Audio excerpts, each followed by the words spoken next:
రెండు శాఖల మధ్య సమన్వయ లోపం మాజీ సైనికులకు శాపంగా మారింది. ఒకటి కాదు రెండు కాదు 8 ఏళ్లు దాటినా కొత్త సమీకృత సైనిక్ భవన్ కి కనీసం పునాదులు కూడా తీయలేకపోయారు. విశాఖ జిల్లా కలెక్టర్ కార్యాలయం సమీపంలో బ్రిటిష్ ప్రభుత్వ హయాంలో నిర్మించిన సైనిక్ భవన్ ను 2017వ సంవత్సరంలో కూల్చేశారు. ఇక్కడి ఆఫీస్ ను లాసెన్స్ బే కాలనీ అద్దె భవనంలోకి మార్చారు. అక్కడ నెలకు 20,000 రూపాయల అద్దె కట్టేవారు. 2 ఏళ్ల క్రితం ఎంవిపి కాలనీలో మరో అద్దె భవనంలోకి కార్యాలయం తరలించి 32,000 వంతున అద్దె చెల్లిస్తున్నారు. అప్పటి నుంచి మాజీ సైనికులు వారి కుటుంబ సభ్యులకు ఈ ఆఫీస్ చిరునామా వెతుక్కునే కష్టాలు మొదలయ్యాయి. గత ఎమ్మెల్యే వాసుపల్లి గణేష్ కుమార్, ప్రస్తుత ఎమ్మెల్యే వంశీకృష్ణ శ్రీనివాస్ ఈ భవనం విషయంలో ఏమాత్రం శ్రద్ధ వహించకపోవడం సర్వత్రా విమర్శలకు తావిస్తుంది.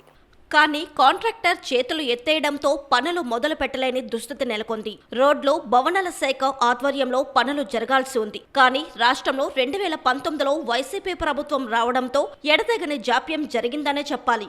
కాగా 2024లో మళ్లీ టీడీపీ ప్రభుత్వం అధికారంలోకి వచ్చినా సైనిక్ భవన్ నిర్మాణం మాత్రం సాకారం కావడం లేదు. జిల్లాలో ప్రస్తుతం 19,000కు పైగా మాజీ సైనికులు వితంతువులు ఉన్నారు. పాత స్థలంలో G+3 తరహాలో సైనిక్ భవన్ కట్టాల్సి ఉంది. దూర ప్రాంతాల నుంచి వచ్చేవారికి ఇక్కడ వసతి కల్పించాల్సి ఉంది. అలాగే క్యాంటీన్ కూడా కడతామని అధికారులు ప్రకటించారు. ఈ నేపథ్యంలో రెండో టెండర్ ఖరారు కావడంతో ఇటీవలే ఇక్కడ బోర్ వేశారు. కానీ ఇక్కడ రోడ్డు విస్తరణ ఉందని అధికారులు చెప్పడంతో పనులు మొదలు కాక కథ మళ్లీ మొదటికి వచ్చింది. దీంతో సైనిక వెల్ఫేర్ అధికారులు జిల్లా కలెక్టర్ తో సమావేశమై ప్రత్యామ్నాయ స్థలం అడిగారు. గత ఏడాది సైనిక విరాళాల సేకరణలో 25 లక్షలు వసూలు చేసి రాష్ట్రంలోనే ప్రథమ స్థానంలో నిలిచిన విశాఖ జిల్లాలో సొంత భవనం లేకపోవడం విచారకరమనే చెప్పాలి.